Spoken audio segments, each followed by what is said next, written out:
Good morning. Ito ang mga sahog ko sa bilinghi. Manok. Magigisa ako ng bawang, sibuyas. Ang importanteng ingredient ay siling pula.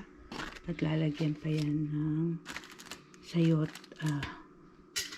pampakulay, aswite. Binabad ko na ng matagal. Ngayon, iinit ko na yung mantika, mga 1 kutsara pareho. Ito sa malagkit.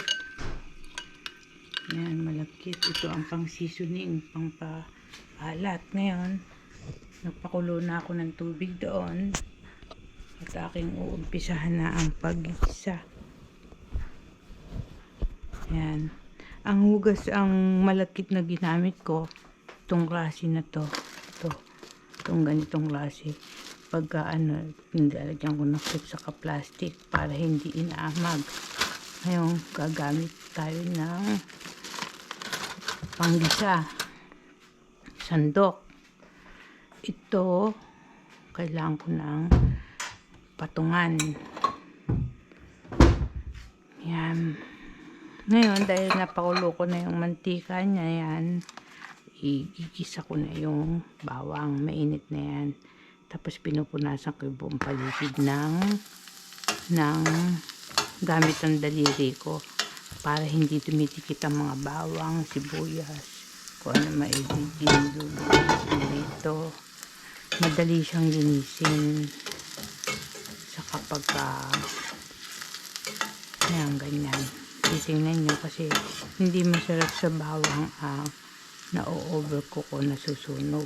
Pwede nyo i-adjust ang apoy. Pwede din gumamit dyan ng sandok na may butas-butas. Ganon. Wala pala. Pakuyo ang dishwasher. Yan. Pagka kasi may nasunog na bawang, papait. Ayan. Ayan, sibuyas. Tapos sasangkot siya na inaalis ko kasi ang bawang kasi masusunog yan. Itong manok,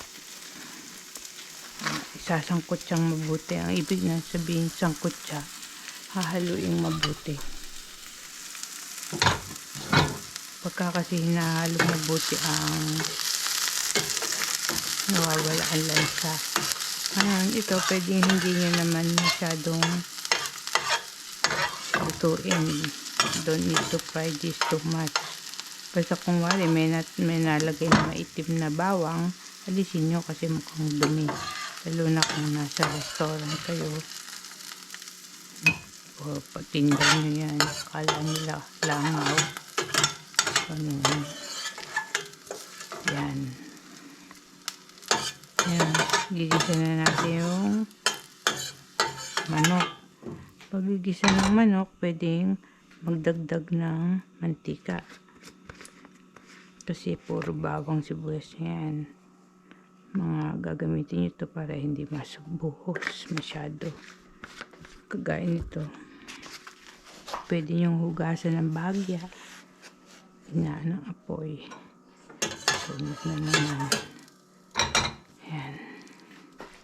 Pwedeng hugasan ng bahagya para maalis ang dugo.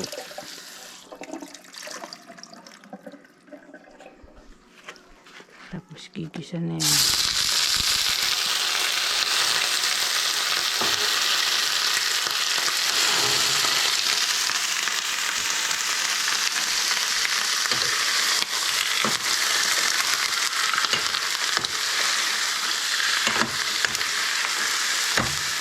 Tapos hugas ng kamay.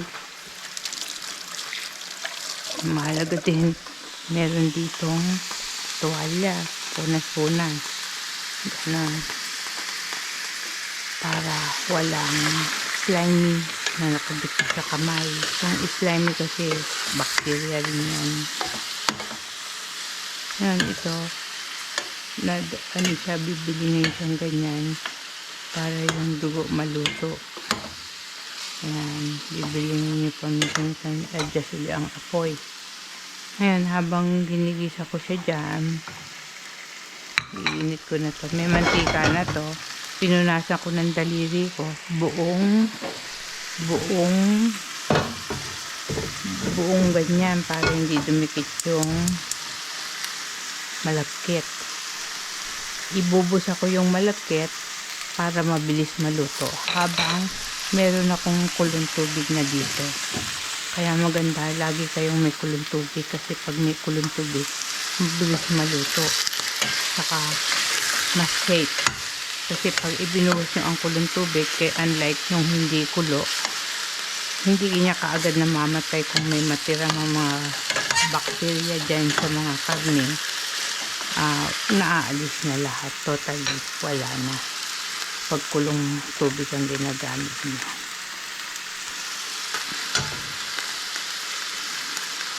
Iinitin nyo lang, kaya pwedeng sabay habang iniikot nyo to, kasi ito yung aswite, nagbibigay kulay. Minsan mapaklay yung mga powder, mainam yung bibili nyo yung buo. Yan, yung mga ganyan ng mga sangkap na papakulay lang, saka may sustansya rin yan. Ngayon ito pwede nyo na itong lagay ng konti, half, para dumasa sa manok, mga ganyan. Kasi kung hindi naman manok Tagalog, hindi malinamnam, kaya para maging malinamnam, pwedeng no cute, pwede yun. Tapos sasangkutsain nyo, ganyan ang sangkutsa na dinatawag na halo. Medium heat ngayon. Ito naman ang malakit, isang hugas lang para hindi matanggal ang sustansya, maalis lang yung alikabok niya. Tingnan nyo, pag ginigisa nyo ang malakit, mabilis maluto kasi nagigisa na siya, unlike nung ilalaga nyo lang. Ganyan ang paggawa ng biringhe. Ang nagbibigay kulay niya yung aswite saka siling pula. Hindi masarap kung walang siling pula. Ngayon gagamit tayo ng ibang sandok dyan. Dahil tong malagkit puti at tong manok malansya. Siyempre ngayon pag may natapon na ganyan, huhugasan nyo lang.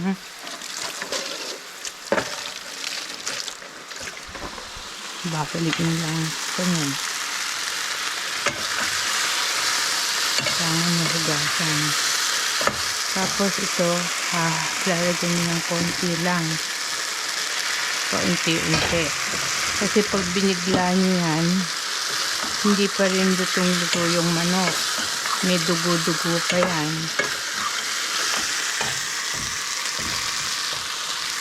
Kaya mahalaga meron kayong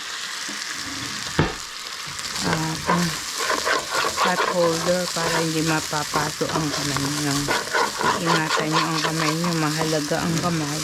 Mahirap pag may sugat. Kung may sugat naman kayo, papareseta kayo ang gagawin yung sabon, aloe vera, katas ng aloe vera or Bactroban ointment pag may sugat ng kamay nyo, or mag-gloves kayo para mabilis gumaling. Kasi pag sa kusina talaga ang tendency, maghugas ka na maghugas. Ang paglagay din ng tubig dito, ganyan, paunti-unti lang. Kasi pag paunti-unti, mas mabilis na maluto habang hinahalo-halo nyo to. Ayan. Yung kasi yung siling pula na handon, ano yan yan ang hindi niya yung kagaya ng pag niluluto na parang buo yung hapok, hindi ganon. Pwedeng overcook kasi para makuha niyo yung lasa ng siling pula saka yung kulay. Mas lutong-luto siya, mas masarap. Ang sangkot siya, laging tatandaan, hinahalong mabuti paminsan-minsan para lumabas yung juice niya, chicken, yung lasa ng chicken, saka yung blood, yung dugo ng chicken blood. Mawala lang sa pagkaganon. Habang hinahalo ito, ganoon ang pagluluto ng bilinhi.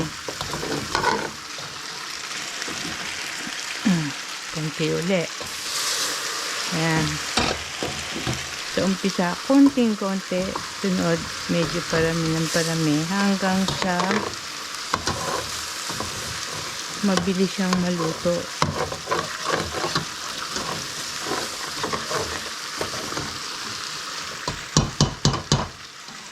Kailangan may kutsara kayo para natatanggal yung mga nakadikit para maluto siya. Tapos gaganyan nyo lang. Ganyan. Tapos haluin na naman to, sangkot siya. Yan.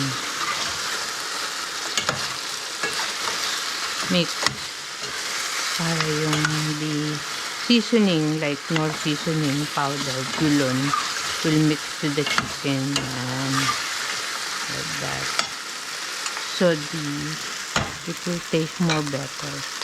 And then now